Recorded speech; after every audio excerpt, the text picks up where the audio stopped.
A Russian convoy of trucks filled with humanitarian aid is on its way to eastern Ukraine, but Ukrainian officials are skeptical, wondering if it's a prelude to a Russian military invasion.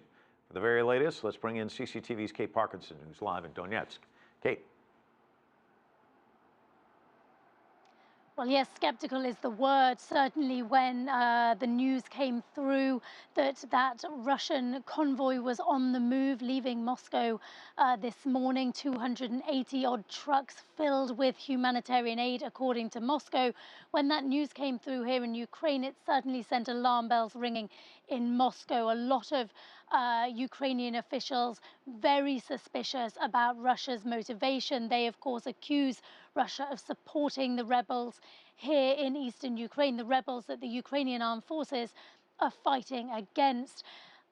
We had heard that a number of conditions had been put down by the Ukrainian authorities that would eventually allow for the convoy to cross the border, conditions such as it crossing at a point in the border still controlled by Ukrainian border guards, conditions such as it being accompanied in Ukraine by members of the Red Cross.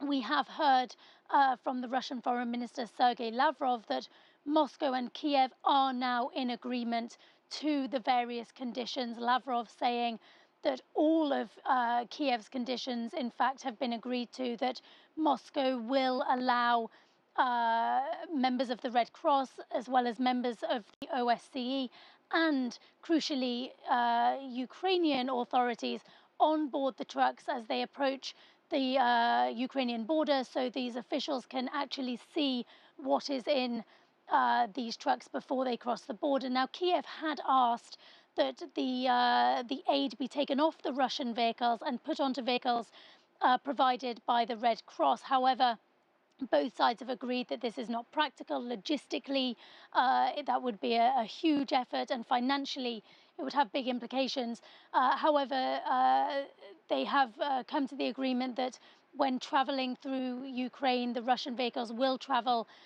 with Ukrainian number plates on. They will go to a destination predetermined by the Ukrainian authorities. That's probably going to be Luhansk, which is one of the rebel-held areas that is suffering very severe humanitarian conditions, people there without power for over a week now, and so in desperate need of humanitarian help. So it's likely that the convoy, when it does finally cross into Ukraine, will be heading there. Kate Parkinson with a very detailed breakdown on this Russian convoy for us, reporting from eastern Ukraine. Thanks so much.